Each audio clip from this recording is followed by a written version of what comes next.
Kao izrazito mirisna, dekorativna biljka, relativno laka za održavanje, lavanda je nerijetko izbor mnogih zaljubljenika u cvijeće, a kao ljekovito eterično ulje nerijetko se koristi u prirodnoj medicini i kozmetici.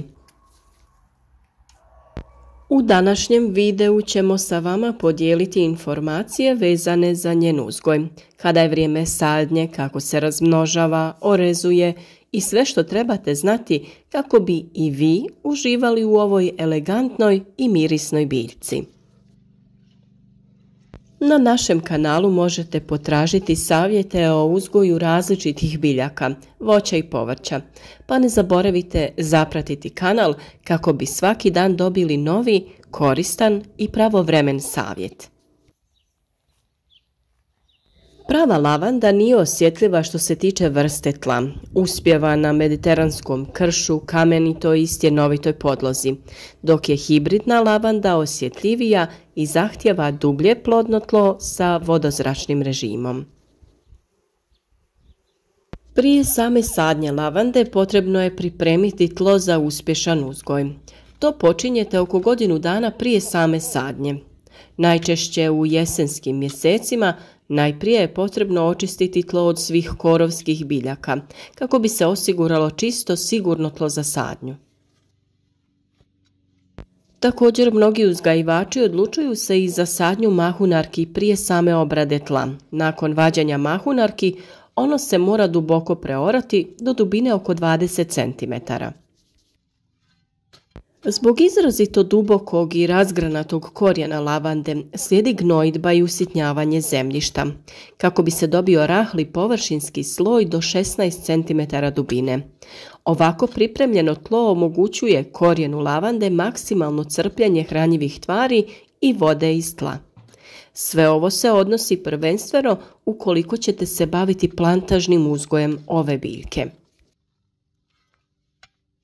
Ukoliko ju sadite u vrt ili cvjetnjak, iskopajte dublju rupu, dodajte humusa ili glistenjaka, stavite biljku i okolo popunite sa rahlom zemljom. Lavanda je inače termofilna biljka, zbog čega zahtjeva mnogo svjetlosti i topline za uspješan razvoj ulja. Iz tog razloga najzahvalnije je odabrati tople i od vjetra zaklonjene terene. Najbolje ju je saditi u jesen ili na proljeće. Kako sadnice iz jesenske sadnje trebaju preživjeti hladnu zimu, ujedno i najgore uslove za ovu biljku, one trebaju biti jače i veće, što značajno utječe na cijenu. Upravo iz tog razloga većina uzgajivača se odlučuje i za do 30% jeftinije proljetne sadnice i ujedno i manji rizik od smrzavanja biljke. Lavanda je tokom hiljada godina stekla izrazitu otpornost na većinu toplinskih vremenskih uslova, te je upravo zbog toga poprilično laka za sadnju i održavanje. Kao zimzeleni miristan grm, lavanda je nerijetki stanovnik mnogih vrtova diljem svijeta. Može se koristiti kao samostalan grm ili u obliku živice. Prilikom uzgoja sadnica, kao i odraslih biljaka, vrlo je važno osigurati propusno tlo sa puno svjetlosti, jer lavanda ne voli sjenovita područja, kiselo tlo, kao ni neposrednu blizinu drugih biljaka, kako bi se osigurana dovoljna količina hranjivih tvari i vode. U vrtu će cvjetati 2 puta godišnje, a na istom mjestu ostaje do 30 godina. Za kvalitetan uzgoj lavande u tegli potrebno je opskrbiti biljku sa barem 8 sati dnevnog svjetla, sa drenažom tla, prihranom i češćim zalijevanjem. Za tlo treba izabrati mješavinu zemlje, komposta i treseta. Nakon svake sezone potrebno je srezati sve cvjetne stapke kako bi se omogućio novi rast biljke. Kako sama biljka lavande nije zahtjevna oko podloge, najbitnija je redovna kultivacija tla, kako bi ono ostalo prozračno i vodopropusno. Nakon sadnje do razvoja korijena, biljku je potrebno zalijevati 1 do 2 puta sedmično. Odrasle biljke zahtijevaju mnogo rjeđe zalijevanje, svako 2 do 3 sedmice, do razvoja cvijeta, a nakon 1 do 2 puta sedmično, po potrebi za održavanje vlažnog, no ne pretjerano mokrog tla. Prava lavanda najčešće se razmnožava sadnicama dobivenim od sjemena. Također postoji mogućnost vegetativnog razmnožavanja zelenim sadnicama i klonovima. S druge strane, hibridna lavanda može se razmnožavati isključivo vegetativno, zbog sterilnog sjemena. Vegetativno razmnožavanje smatra se uspješnijim, zbog boljeg prijema usjeva. Potrebno je uzeti reznice dužine 15 cm, a uzimaju se od zdravih matičnih biljaka. Sa reznica se na donjih nekoliko centimetara uklanjaju svi listovi. Tada se reznica umoči u vodu te u hormon za ožiljavanje. Ovaj hormon u prahu možete kupiti u svim poljoprivrednim trgovinama ili trgovinama koje posjeduju repromaterijal. Kao zamjenu možete da koristite cimet u prahu ili med. Oko ovih reznica je potrebno održavati vlažnost i držati ih na nekoj optimalnoj temperaturi oko 20 stepeni i one će se vrlo brzo ukorijeniti i biti spremne za presađivanje.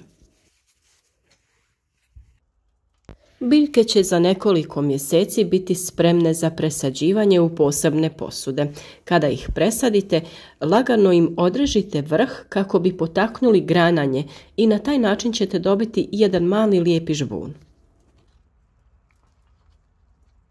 Idealno vrijeme za presađivanje lavande je kasno proljeće ili rano ljeto kada je biljka u fazi mirovanja i prije nego što krene cvjetati. Izaberite mjesto na kojem će lavanda dobiti dovoljno sunčeve svjetlosti i gdje je tlo plodno, dobro drenirano i kisele reakcije, to jest da je pH vrijednost oko 6,5. Biljka se presađuje na jednaku dubinu na kojoj je bila u posudi. Potrebno ju je zaliti i posuti zemlju oko korijena. Na dno možete staviti nešto humusa ili glistinca. Održavanje usjeva provodi se orezivanjem biljke kako bi se postigao gust, kompaktan grm.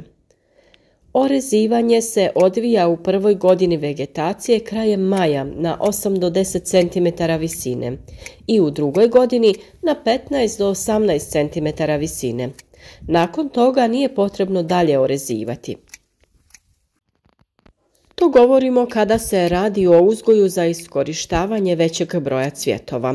Ukoliko lavandu uzgajate više kao dekorativnu biljku, onda ćete ju oblikovati, održavati njenu veličinu kako bi se uklapala u okolinu. Nakon cvjetanja potrebno je ukloniti sve ocvale grane i eventualno prorijediti unutarnje grane grma. Tako će biljka unutra imati prozračnost kako bi se izbjeglo zadržavanje vlage i trulež, te na kraju i propadanje biljke. Lavanda može biti osjetljiva na jaki i dugotrajan vjetar, čime se mogu oštetiti listovi i stabljike. Stoga bi bilo poželjno zaštititi ju posebno u razdobljima intenzivnog vjetra. To se može učiniti postavljanjem zaštitne mreže ili premještanjem biljke u zaštićeno mjesto uz zid ili ogradu, kao što možete i samu sadnju odraditi na takvim mjestima, kako bi se smanjio utjecaj vjetra na lavandu. Lavanda je biljka otporna na hladnoću i može preživjeti u hladnim klimatskim uslovima, međutim, potrebna je određena zaštita kako bi se osiguralo da biljka preživi zimu. Prije zime tlo oko biljke treba dobro pognojiti i zaliti kako bi se osiguralo da korijen biljke tokom zime ima dovoljno hranjivih tvari i vode. Preko nje stavite neki crni plastični film, tkaninu i foliju kako bi se biljka zaštitila od mraza. Lavanda dostiže pun rast i vegetaciju grma u 3. godini života. Biljka je spremna za branje te proizvodnju eteričnih ulja kada se prva polovica cvjetova na stabljici otvori. Vrijeme žetve je vrlo bitno poštovati kako velike vrućine ljeti ne bi naglo osušile ubranu lavandu. Zbog toga žetva se obavlja ili u jutarnjim satima između 8 i 11 ili u kasnim popodnevnim satima iza 6 sati.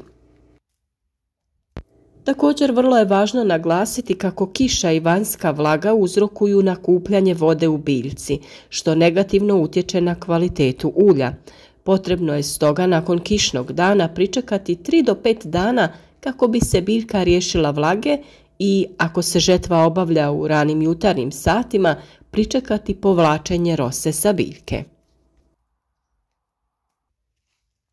Za korištenje suhog cvijeta lavande u potpuriju ili za tjeranje moljaca u ormaru, potrebno je osušiti lavandu odmah nakon berbe. U ovom slučaju berba se obavlja nakon otvaranja svih cvjetova i prestanka oprašivanja, što označava odlazak pčela. U što kraćem roku od branja peteljke se spajaju u male svežnjeve, te se objese sa cvjetovima prema dolje i ostave na prozračnom mjestu za sušenje. Osušenu lavandu vrlo je bitno zaštititi od kisika i vlage kako bi se zadržao intenzivan miris eteričnog ulja. Zbog toga uobičajeno se skladišti u staklenke, dobro zatvorene posude u kojima joj je rok trajanja 2 godine. Nadamo se da vam je ovaj video bio koristan. Uzgoj lavande nije težak, a ima mnoge dobrobiti. Pišite nam u komentarima o vašem iskustvu sa uzgojem lavande. A naš rad nagradite sa nekim lajkom, podijelite video sa prijateljima. A za još korisnih savjeta zapratite naš kanal i u nama pronađite saveznika u uzgoju zdravih i kvalitetnih biljaka.